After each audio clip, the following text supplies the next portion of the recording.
Hello.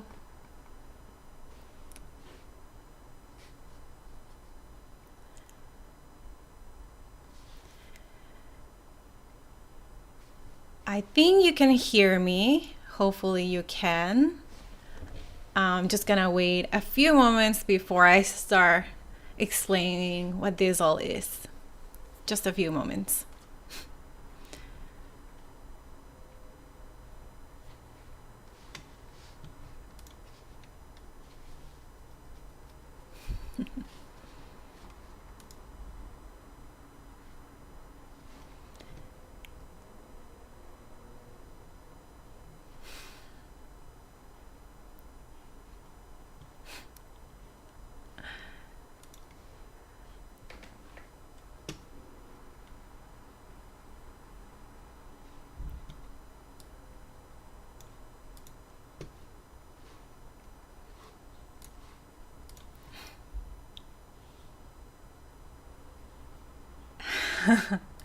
Okay, so hello everybody. Today, as the title suggests, I'm gonna be reading Atlas Shrugged for as long as I can, but it's not going to be like I'm gonna try to finish the book or even try to finish part one. But I will be reading part one for as long as I can. I plan to read for at least 30 minutes, longer if I can. And obviously, I'm doing this to raise awareness of my fundraising campaign that I'm doing to fund the production of an animated adaptation of the story of the 20th century motor company, which is a scene from Atlas Shrugged. It's one of my favorite scenes from Atlas Shrugged, and I'm trying to do a 9-minute adaptation. I have a fundraising campaign. All the details are in the description box. It's already halfway there, but it's still I still need to raise the other half, so I wanted to bring awareness to it. And before I get started with my reading, I want to show you the proof of concept for the campaign, for the animation that I'm trying to get made. You're probably not gonna get the full quality because this is a live stream, but you'll get a decent quality. And somebody mentioned something about alcohol, but I do have some wine here to keep myself relaxed while I'm reading.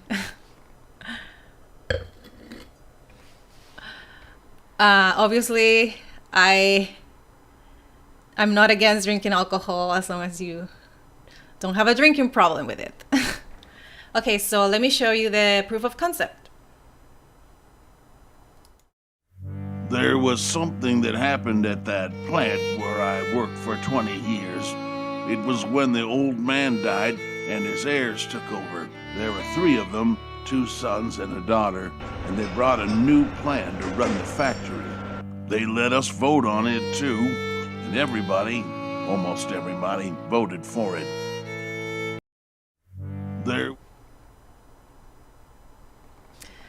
Okay, so that was the preview. You can also watch it again if you want to look at it again. It's in my campaign page on Indiegogo. Again, that's in the description below. But we'll talk about that again maybe later. For now, I'm gonna start reading. I don't know if you're gonna be able to hear the pages turning, and I will not be whispering like an ASMR channel, but let's get started. I apologize if you are not able to hear every single word. But yeah, let me just make sure everything's running smoothly on all the platforms, because I'm also live streaming this on Twitter, YouTube.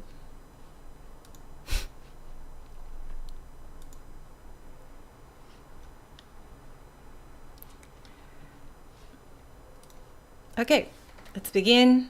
Part 1, Atlas Shrugged. Chapter 1, the theme. Who is John Galt? The light was ebbing, and Eddie Willers could not distinguish the bum's face. The bum had said it simply, without expression.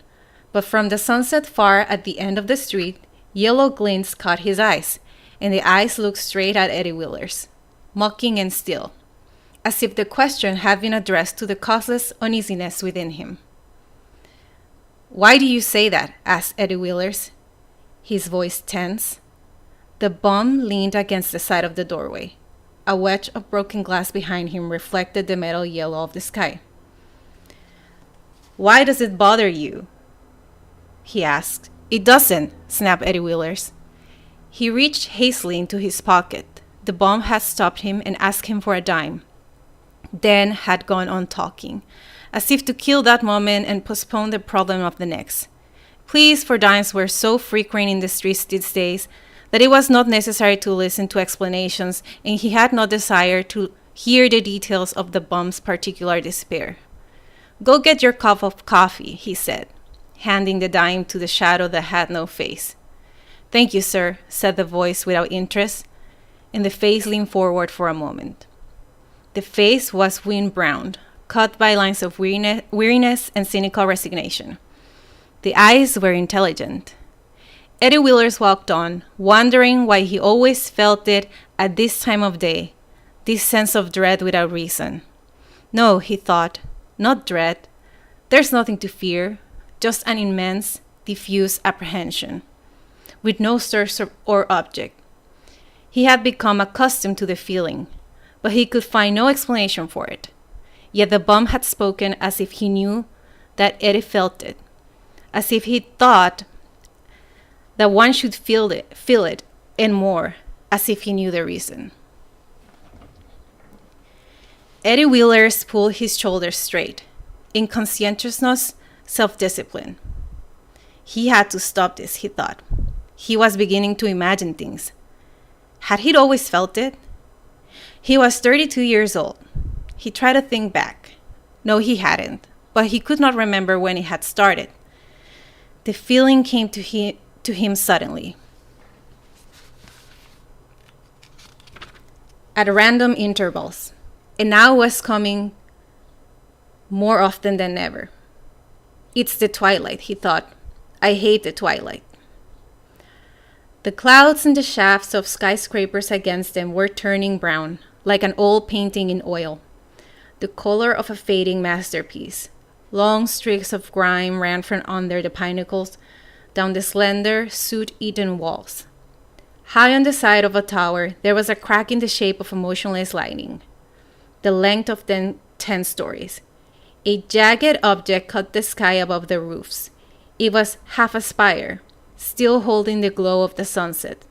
The gold leaf had long since peeled off the other half. The glow was red and still, like the reflection of a fire. Not an active fire, but a dying one, which it is too late to stop. No, thought Eddie Wheelers. There was nothing disturbing in the sight of the city. It looked as it had always looked. He walked on, reminding himself that he was late in returning to the office. He did not like the task which he had to perform on his return, but it had to be done. So he did not attempt to delay it, but he made himself walk faster.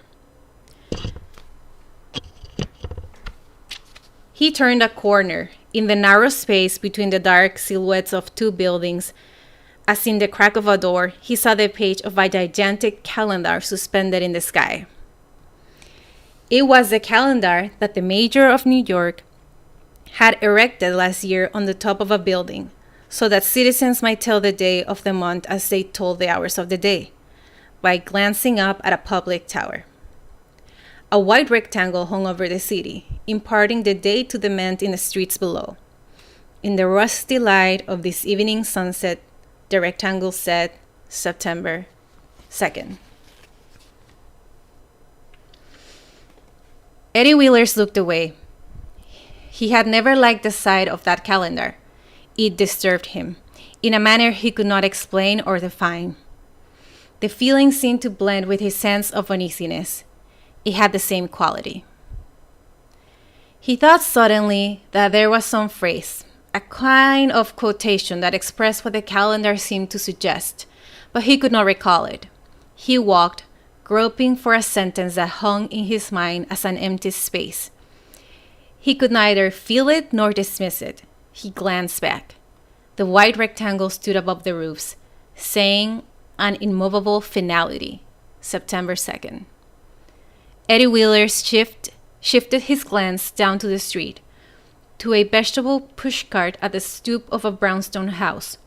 He saw a pile of bright gold carrots and the fresh green of onions. He saw a clean white curtain blowing out an open window. He saw a bus turning a corner, expertly steered. He wondered why he felt reassured, and then why he felt the sudden, inexplicable wish that these things were not left in the open, unprotected against the empty space above. When he came to Fifth Avenue, he kept his eyes on the windows of the stores he passed. There was nothing he needed or wished to buy, but he liked to see the displays of goods, any goods, objects made by man, to be used by man. He enjoyed the sight of a prosperous street.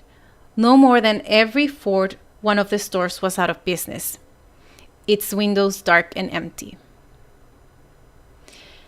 He did not know why he suddenly thought of the oak tree. Nothing had recalled it, but he thought of it, and of his childhood summers at the Taggart estate. Wine break.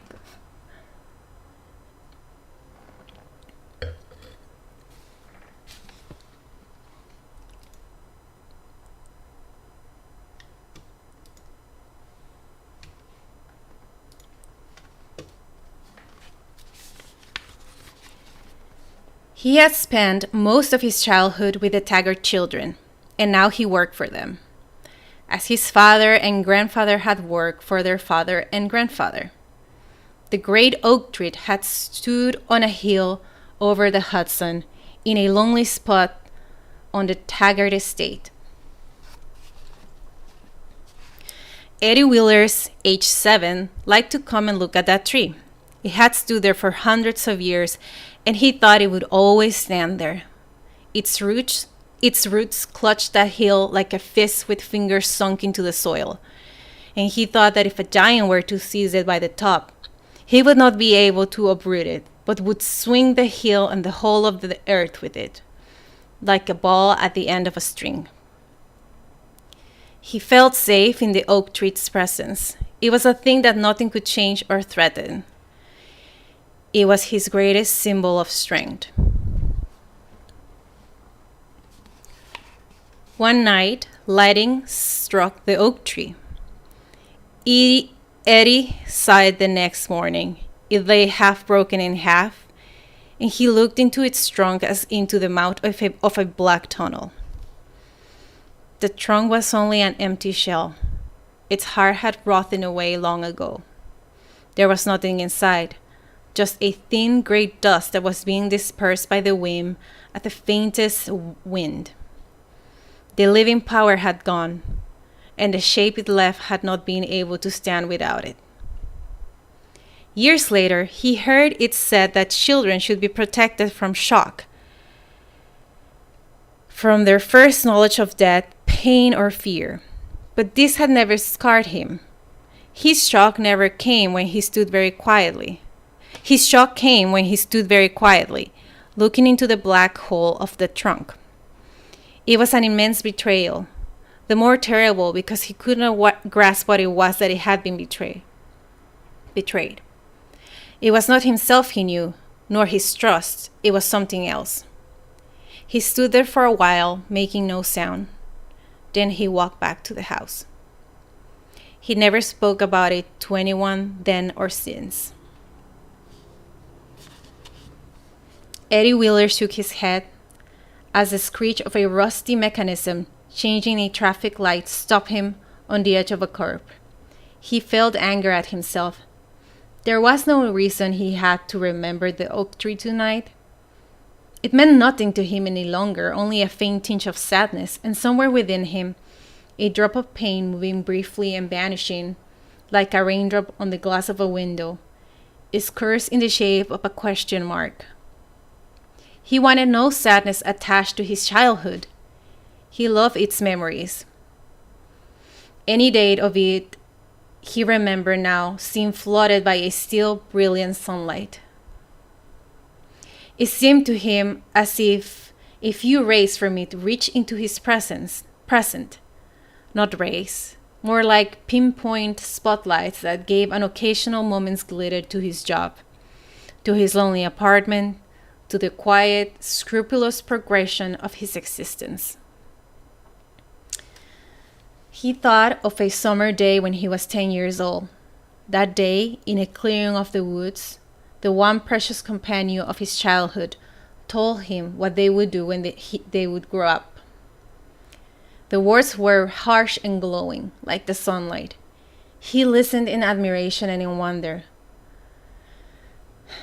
When he was asked what he would want to do, he answered at once, "Whatever is right," and added, "You ought to do something great. I mean, the two of us together." "What?" she asked. He said, "I don't know. That's what we ought to find out." Not just what you said, not just business and earning a living. Things like winning battles, or saving people out of fires, or climbing mountains. "What for?" she asked. He said, "The minister said last Sunday that we must always reach for the best within us." "What do you suppose is the best within us?" "I don't know. We'll have to find out." She did not answer. She was looking away up the railroad track.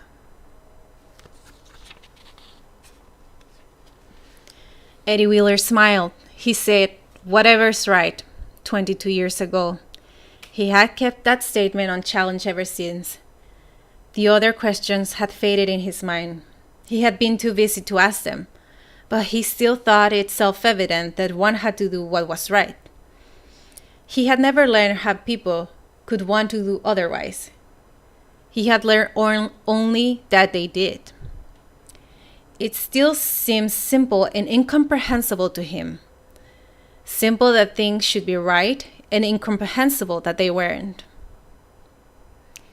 He knew that they weren't. He thought of that as he turned a corner and came to the great building of Taggart Transcontinental. The building stood above the street as its tallest and proudest structure. Eddie Wheeler's always smiled at his first sight of it. Its long bands of windows were unbroken, in contrast to those of its neighbors. Its rising lines cut the sky, not with crumbling corners or worn edges. It seems to stand above the years, untouched. It would always stand there, thought Eddie Wheeler's. Whenever he entered the Taggart building, he felt relief and a sense of security. This was a place of competence and power. The floors and its hallways were mirrors made of marble.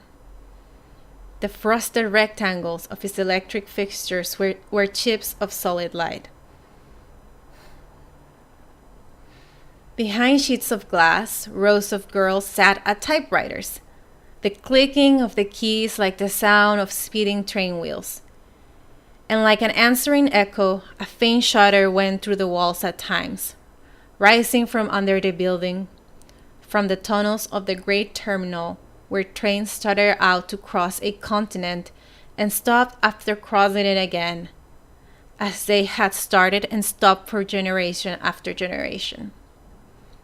Taggart Transcontinental, thought Eddie Wheeler's. From ocean to ocean, the proud slogan of his childhood. So much more shining and holy than any commandment of the Bible. From ocean to ocean, forever, thought Eddie Wheeler's, in the manner of a rededication as he walked through the spotless halls into the heart of the building, into the office of James Taggart, president of Taggart Transcontinental. James Taggart sat at his desk. He looked like a man approaching 50, who had crossed into age from adolescence, without the intermediate stage of youth. He had a small, petulant mouth and thin hair clinging to a bald forehead. His posture had a limp, decentralized sloppiness, as if in defiance of his tall, slender body. A body with an elegance of line intended for the confident poise of an aristocrat, but transformed into the gawkiness of a lute. The flesh of his face was pale and soft. His eyes were pale and veiled, with a glance that moved slowly, never quite stopping, gliding off and past things in eternal resentment of their existence. He looked obstinate and drained. He was 39 years old.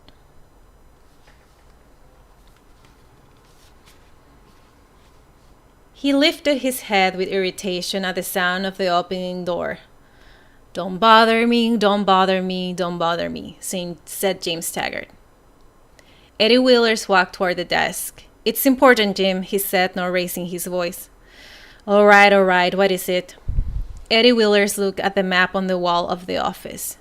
The map's color had faded under the glass. He wondered dimly how many Taggart presidents had sat before it and for how many years. The Taggart Transcontinental Railroad, the network of red lines slashing the faded body of the country from New York to San Francisco, looked like a system of blood vessels. It looked as if once long ago the blood had shut down the main artery and under the pressure of its own overabundance, had breached out at random points, running all over the country. One red streak twisted its way from Cheyenne, Wyoming, down to El Paso, Texas, the Rio Norte line of Taggart Transcontinental. New tracing had been added recently, and the red streak had been extended beyond El Paso. But Eddie Wheelers turned away hastily when his eyes reached that point. He looked at James Taggart and said, "It's the Rio Norte line." He noticed Taggart's glance moving down at the corner of the desk. "We've had another wreck." "Railroad accidents happen every day. Did you have to bother me about that?" "You know what I'm saying, Jim. The Rio Norte is done for. That track is shut down the whole line. We're getting a new track." Eddie Willis continued as if there had been no answer. "That track is shut. It's no use trying to run trains down there. People are giving up trying to use them." There is no railroad in the country, it seems to me, that doesn't have a few branches running at a deficit. We're not the only ones. It's a national condition, a temporary national condition.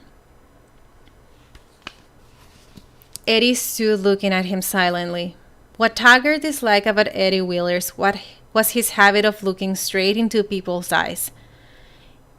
Eddie's eyes were blue, wide, and questioning. He had blonde hair and a square face, unremarkable except for that look of scrupulous attentiveness and open, puzzled wonder. "What do you want?" snapped Taggart. "I just came to tell you something you had to know, because somebody had to tell you. That we had another accident, that we can't give up the Rio Norte line." James Taggart seldom raised his head when he looked at people. He did so by lifting his heavy eyelids and staring downward from under the expanse of his bald forehead. "Who's thinking of giving up the Rio Norte line?" he asked. "There's never been any questioning of giving it up. I resent you saying it. I resent it very much. But we haven't made a schedule for the last 6 months. We haven't completed a run without some sort of breakdown, major or minor. We're losing all our shippers one after another. How long can we last?" Water break.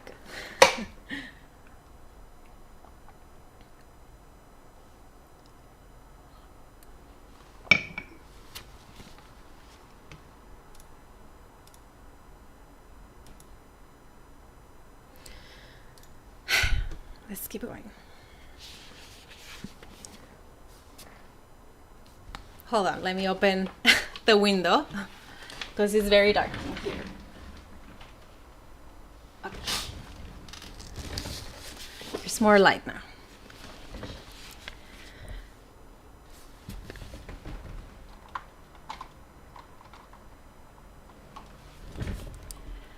You're a pessimist, Eddie. You lack faith. That's what underestimates the morale of an organization. You mean that nothing's going to be done about the Rio Norte line? I haven't said that at all, just as soon as we get the new track. Jim, there isn't going to be any new track. He watched Taggart's eyelids move up slowly. I've just come back from the office of Associated Steel. I've spoken to Orrin Boyle. What did he say? He spoke for an hour and a half and did not give me a single straight answer. What did you bother him for? I believe the first order of rail wasn't due for delivery until next month. And before that, it was due for delivery 3 months ago. Unforeseen circumstances, absolutely beyond Orrin's control. And before that, it was due 6 months earlier, Jim. We have waited for Associated Steel to deliver the rail for 13 months. What do you want me to do? I can't run Orrin Boyle's business. I want you to understand that we can't wait. Taggart asked slowly, his voice half mocking, half cautious. What did my sister say? She won't be back until tomorrow. Well, what do you want me to do? That's for you to decide. Well, whatever else you say, there's one thing you're not going to mention next, and that's Reardon Steel. Eddie did not answer at once, then said quietly, All right, Jim, I won't mention it.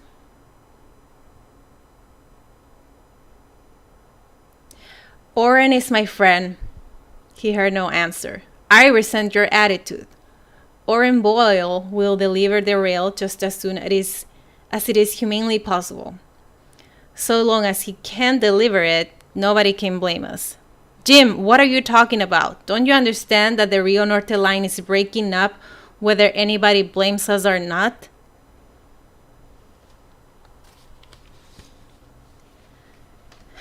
People would put up with it. They have to. If it weren't for the Phoenix Durango, he saw Eddie's face tighten. Nobody ever complained about the Rio Norte line until the Phoenix Durango came on the scene. The Phoenix Durango is doing a brilliant job. Imagine a thing called the Phoenix Durango competing with Taggart Transcontinental. It was nothing but a local line 10 years ago. It's got most of the freight traffic of Arizona, New Mexico, and Colorado now. Taggart did not answer. Jim, we can't lose Colorado. It's our last hope. It's everybody's last hope. If we don't pull ourselves together, we'll lose every big shipper in the state to the Phoenix Durango. We lost the Wyatt oil fields. I don't see why everybody keeps talking about the Wyatt oil fields. Because Ellis Wyatt is a prodigy who... Damn Ellis Wyatt! So dramatic.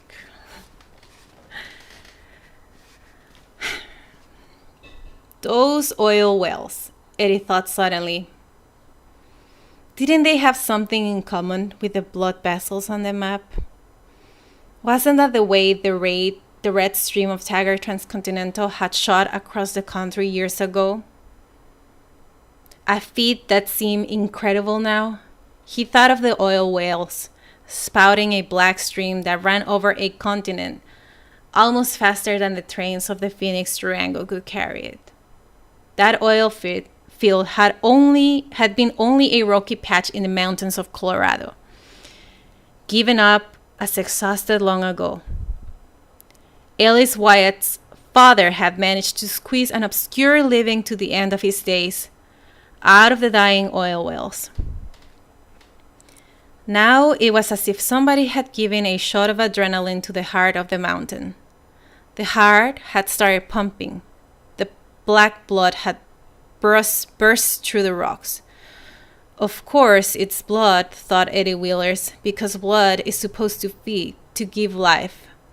And that is what Wyatt Oil had done. It had shocked empty slopes of ground into sudden existence. It had brought new towns, new power plants, new factories to a region nobody had ever noticed on any map. New factories, thought Eddie Wheelers, at a time when the freight revenues from all the great old industries were dropping slowly year by year. A rich new oil field, at a time when the pumps were stopping in a famous field after another. A new industrial state where nobody had expected anything but cattle and beets. One man had done it, and he had done it in 8 years. This, thought Eddie Willers, was like the stories he had read in school books and never quite believed. The stories of men who had lived in the days of the country's youth. He wished he could meet Ellis Wyatt.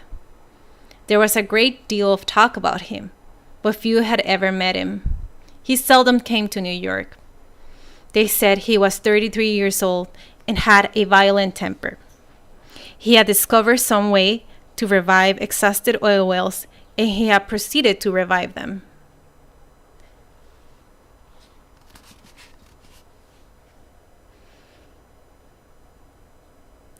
Ellis Wyatt is a greedy bastard who is after nothing but money, said James Taggart.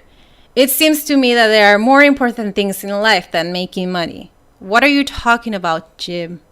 What has that got to do with? Besides, he's double-crossed us. We served the Wyatt oil fields for years, most adequately.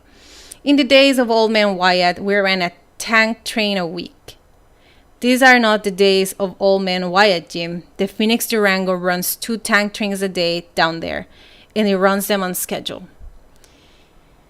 If he had given us time to grow along with him, he has no time to waste.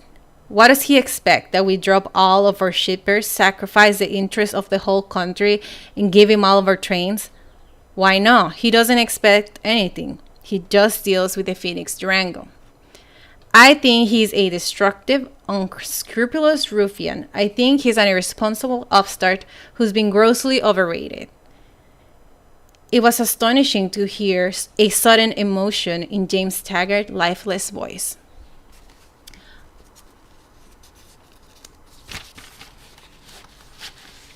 Okay, I'm taking a short break so I can go open the window. So in the meantime, I'm going to show you again the preview, the proof of concept of the animation I'm trying to get made, which is why I'm doing this marathon reading to raise awareness of my fundraising campaign. So I'm going to show you that preview, that proof of concept, while I go open the window because it's kind of hot in here. There was something that happened at that plant where I worked for 20 years. It was when the old man died and his heirs took over. There were 3 of them, 2 sons and a daughter, and they brought a new plan to run the factory. They let us vote on it too, and everybody, almost everybody, voted for it. There was something that happened at that plant where I worked for 20 years. It was when the old man died and his heirs took over. There were 3 of them, 2 sons and a daughter, and they brought a new plan to run the factory. They let us vote on it too, and everybody, almost everybody, voted for it. There was something that happened at that plant where I worked for 20 years. It was when the old man died and his heirs took over. There were 3 of them, 2 sons and a daughter, and they brought a new plan to run the factory. They let us vote on it too, and everybody, almost everybody, voted for it. There was something that happened at that plant where I worked for 20 years. It was when the old man died and his... Okay, I'm back. Now it feels much better. I will resume reading a little bit longer. But like Tom said in the comments, it does get tiring in the voice. Like I'm starting to get tired. Because, you know, you have to project.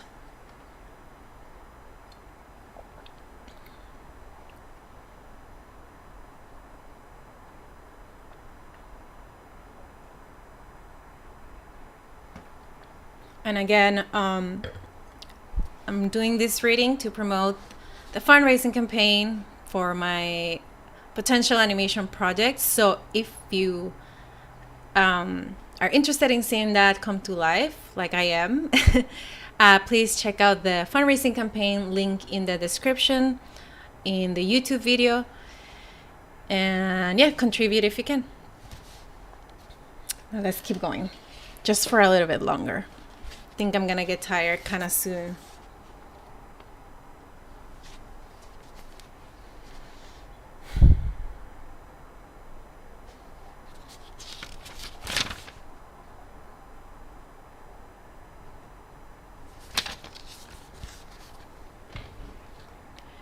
I'm not sure that his oil fields are such a beneficial achievement.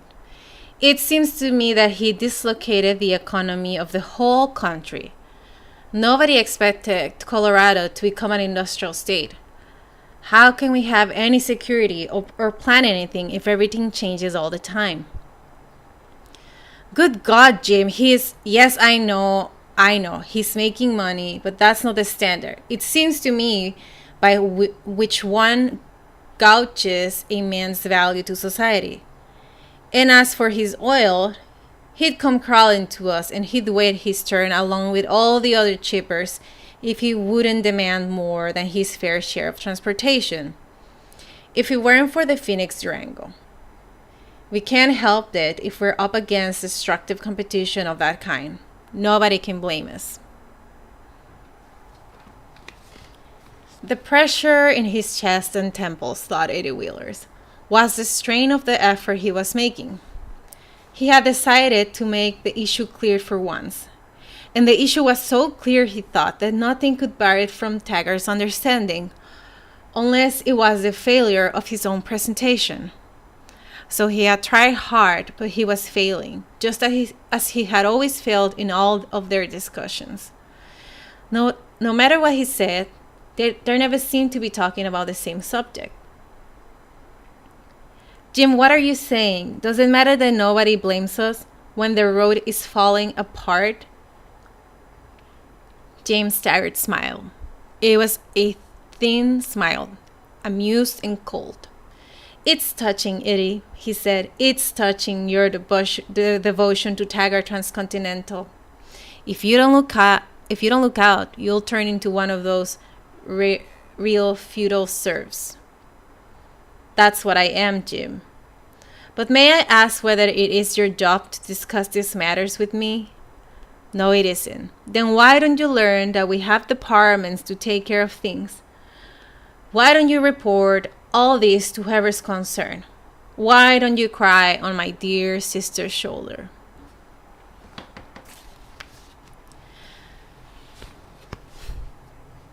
Look, Jim, I know it's not my place to talk to you, but I can't understand what's going on. I don't know what it is that your proper advisors tell you or what they can make you understand, so I thought I'd try to tell you myself. I appreciate our childhood friendship, Eddie, but do you think that should entitle you to walk in here unannounced whenever you wish? Considering your own rank, shouldn't you remember that I am president of Taggart Transcontinental? This was wasted. Eddie Wheelers looked at him as usual, not hurt, merely puzzled, and asked, Then you don't intend to do anything about the Rio Norte line? I haven't said that. I haven't said that at all. Taggart was looking at the map at the red streak south of El Paso. Just as soon as San Sebastian mines get going and our Mexican branch begins to pay off. Don't let's talk about that, Jim. Taggart turned, startled by the unprecedented phenomenon of an implacable anger in Eddie's voice. What's the matter? You know what's the matter. Your sister said. Damn my sister, said Taggart. Eddie Wheelers did not move. He did not answer. He stood looking straight ahead. But he did not see James Taggart or anything in the office. After a moment, he bowed and walked out. In the anteroom, the clerks of James Taggart personal staff were switching off the lights, getting ready to leave for the day. But Pop Harper, chief clerk, still sat at his desk, twisting the levelers of a half-dismembered typewriter. Everybody in the company had the impression that Pop Harper was born in that particular corner of that particular desk and never intended to leave it. He had been chief clerk of James Taggart's father.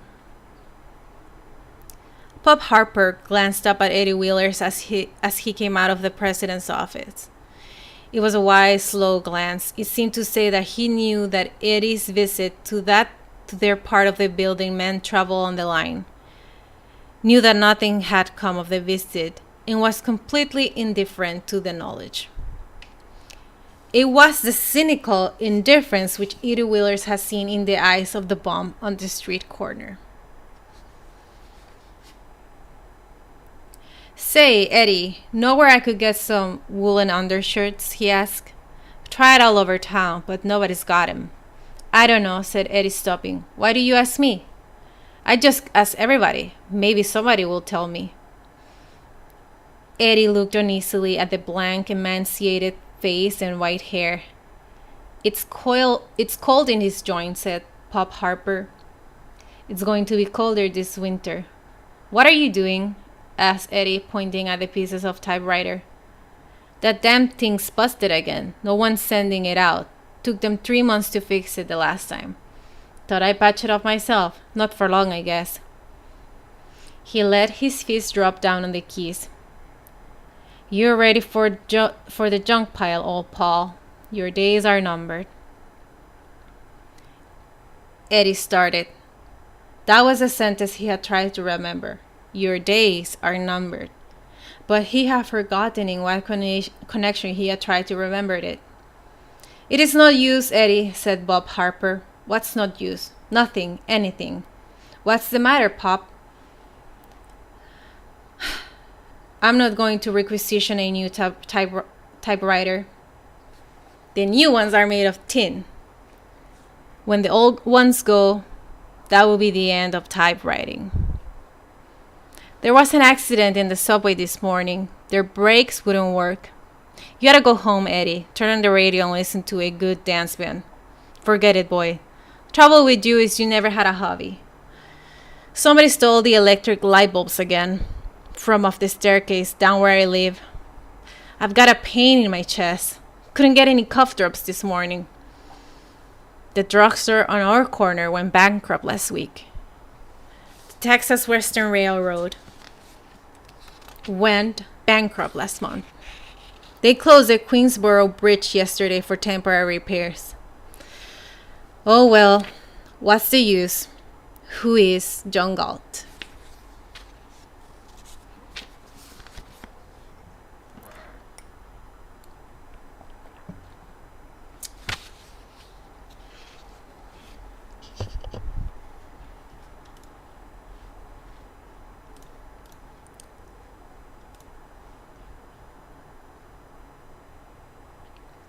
Keep going. She sat at the window of the train, her head thrown back, one leg stretched across to the empty sea before her. The window frame trembled with the speed of the motion. The pane hung over empty darkness, and dots of light slashed across the glass as luminous streaks once in a while.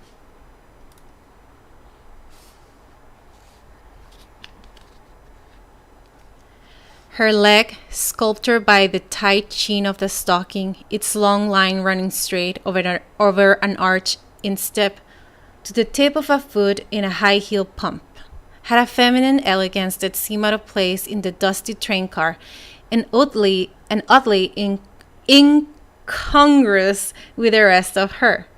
She wore a battered camel's hair coat that had been expensive, wrapped shapelessly about her slender, nervous body. The coat collar was raised to the slanting brim of her hat. A sweep of brown hair fell back, almost touching the line of her shoulders. Her face was made of angular planes, the shape of her mouth clear-cut, a sensual mouth held close with inflexible precision. She kept her hands in the coat pockets, her posture taut, as if he resented immobility, and unfeminine, as if were unconscious of her own body and that it was a woman's body. She sat listening to the music. It was a symphony of triumph. The notes flowed up. They spoke of rising, and they were the rising itself. They were the essence and the form of upward motion. They seemed to embody every human act and thought that had ascent as its motive. It was a sunburst of sound, breaking out of hiding and spreading open. It was the freedom of release and the tension of purpose. It swept space clean and left nothing but the joy of an unobstructed effort. Only a faint echo within the sound spoke of that from which the music had escaped, but spoke in laughing astonishment at the discovery that there was no ugliness or pain, that there never had to be. It was a song of an immense deliverance. She thought, for just a few moments, while this lasts, it is all right to surrender completely, to forget everything and just permit yourself to feel. She thought, let go, drop the controls, this is it. Somewhere on the edge of her mind, under the music, she heard the sound of train wheels. They knock in an even rhythm, every fourth knock accented, as if stressing a conscious purpose. She could relax because she heard the wheels. She listened to the symphony thinking, this is why the wheels have to keep going. And this is where they're going. She had never heard that symphony before, but she knew that it was written by Richard Haley. She recognized the violence and the magnificent intensity. She recognized the style of the theme. It was a clear, complex melody at a time when no one wrote melody any longer. She sat looking up at the ceiling of the car, but she did not see, and she had forgotten where she was. She did not know whether she was hearing a full symphony orchestra or only the theme.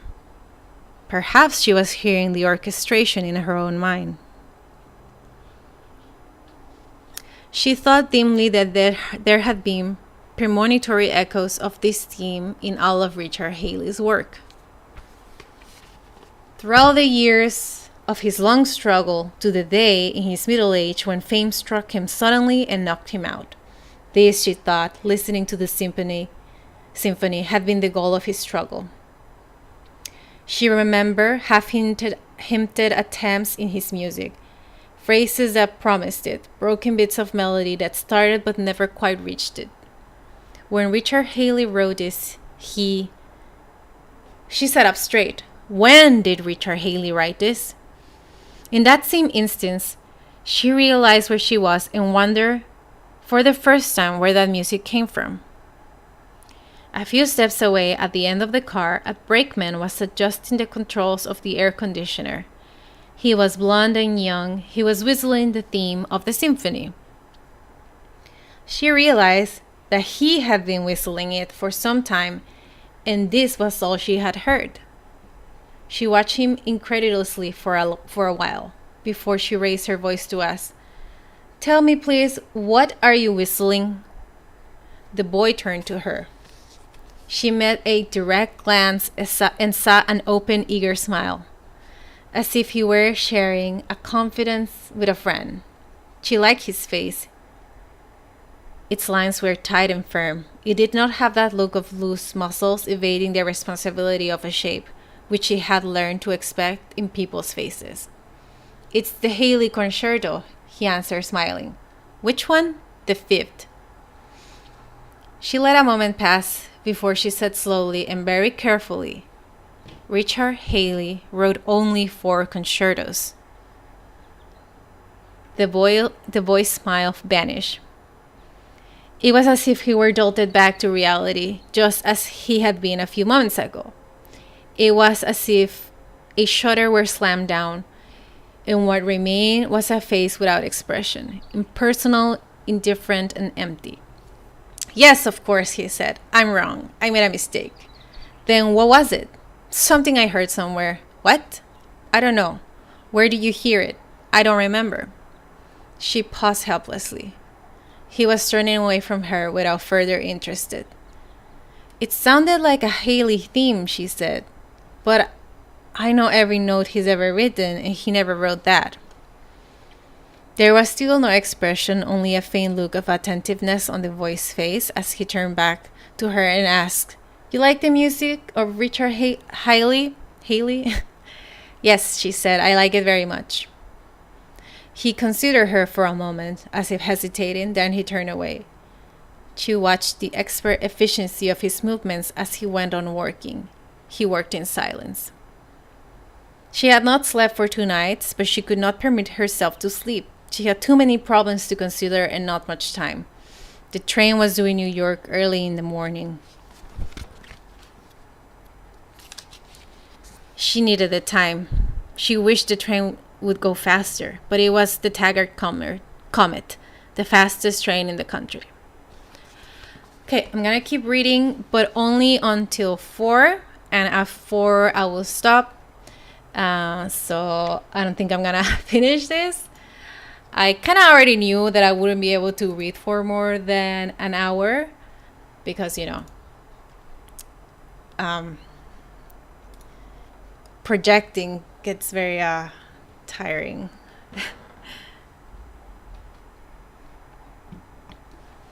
Just give me one moment and I will finish.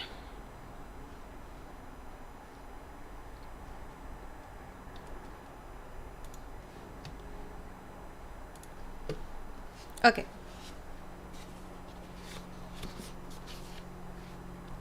She tried to think, but the music remained on the edge of her mind and she kept hearing it in full chords, like the implacable steps of something that could not be stopped. She shook her head angrily, jerked her hat off, and lighted a cigarette. She would not sleep, she thought. She could last until tomorrow night. The train wheels clicked in accented rhythm. She was so used to them that she did not hear them consciously, but the sound became a sense of peace within her.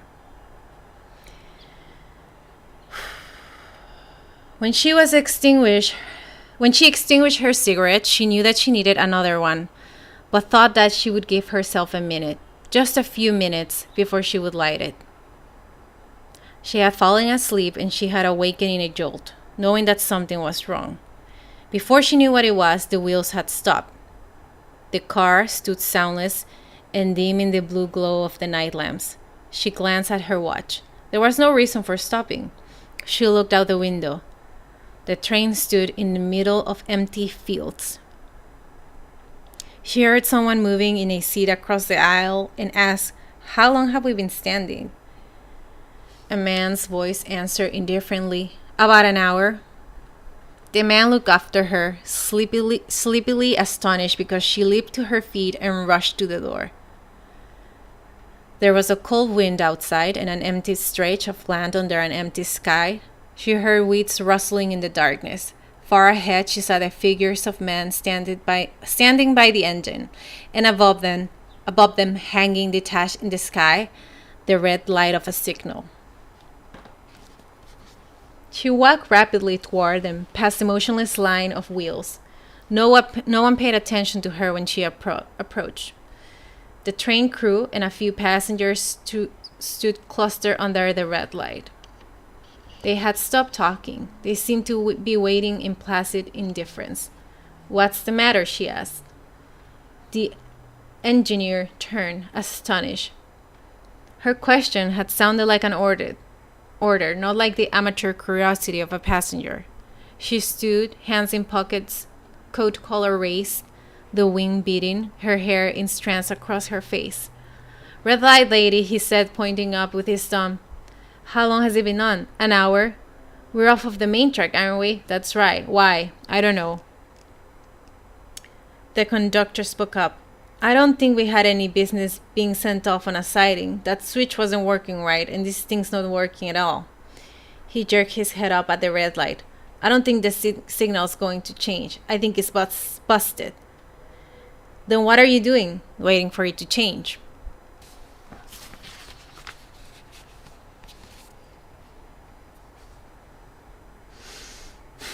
In her pause of startled anger, the fireman chuckled. "Last week, the crack special of the Atlantic Southern got left on a siding for 2 hours. Just somebody's mistake." "This is the Taggart Comet," she said. The Comet has never been late." "She's the only one in the country that hasn't," said the engineer. "There's always a first time," said the fireman. "You don't know about railroads, lady," said a passenger. There's not a signal system or a dispatcher in this country that's worth a damn. She did not turn or notice him, but spoke to the engineer. If you know that the signal is broken, what do you intend to do? He did not like her tone of authority, and he could not understand why she assumed it so naturally. She looked like a young girl, only her mouth and eyes showed that she was a woman in her 30s. The dark gray eyes were direct and disturbing, as if they cut through things, throwing the inconsequential out of the way. The face seemed faintly familiar to him, but he could not recall where he had seen it. Lady, I don't intend to stick my neck out, he said. He means, said the fireman, that our job's to wait for orders. Your job is to run this train, not against a red light. If the light says stop, we stop. A red light means danger, lady, said the passenger. We're not taking any chances, said the engineer. Whoever's responsible for it, he'll switch the blame to us if we move. So we're not moving till somebody tells us to. And if nobody does, somebody will turn up sooner or later. How long do you propose to wait? The engineer shrugged. Who is John Galt? He means, said the fireman, don't ask questions nobody can answer. She looked at the red light and at the trail that went off into the black, untouched distance. She said, proceed with caution to the next signal. If it's in order, proceed to the main track, then stop at the first open office. Yeah? Who says so? I do. Who are you? It was only the briefest pause. A moment of astonishment at a question she had not expected. But the engineer looked more closely at her face, and in no time with her answer, he gasped, Good God! She answered, not offensively, merely like a person who does not hear the question often. Dagny Taggart? Well, I'll be, said the fireman, and then they all remained silent. She went on in the same tone of unstressed authority. Proceed to the main track and hold the train for me at the first open office. Yes, Miss Taggart.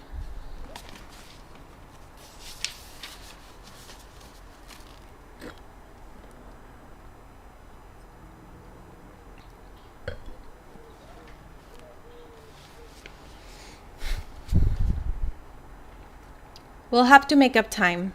You've got to rest. You've got the rest of the night to do it. Get the Comet in on schedule. Yes, Miss Taggart. She was turning to go when the engineer asked, Is there any trouble? If there's any trouble, are you taking the responsibility for it, Miss Taggart? I am.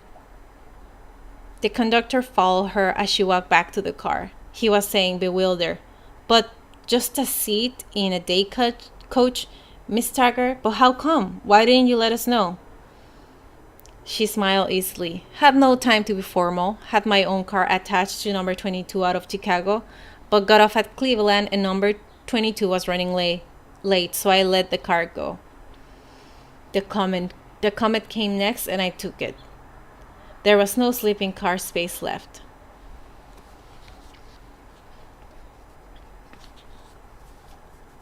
The conductor shook his head. Your brother, he would never have taken a coach. She laughed. No, he wouldn't have. The man by the engine watched her walking away. The young brakeman was among them. He asked, pointing after her, Who is that? That's who runs Taggart Transcontinental, said the engineer. The respect in his voice was genuine. That's the vice president in charge of operation. And I'm gonna stop right there. Thank you all for tuning in into this reading. It was fun, and I like reading your comments and all.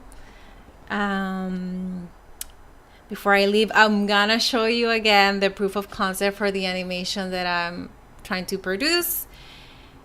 If you know anybody that loves Atlas Shrugged and is very familiar with it, I would love it if you could, send them a link to the campaign just to let them know, because there's a lot of people out there who love Atlas Shrugged, and I think they might be interested in seeing an adaptation of this kind, but they don't really know of my channel or of this campaign that I'm running. So if you can help me get the word out there, send the link directly to someone you know that loves Atlas Shrugged. That would be of great help, and maybe this campaign can get full funding, which means, the animation could come to life. But without further ado, I'll just show you the proof of concept one last time, and then I'll sign off. Thank you for watching. There was something that happened at that plant where I worked for 20 years. It was when the old man died and his heirs took over. There were 3 of them, 2 sons and a daughter, and they brought a new plan to run the factory. They let us vote on it too, and everybody, almost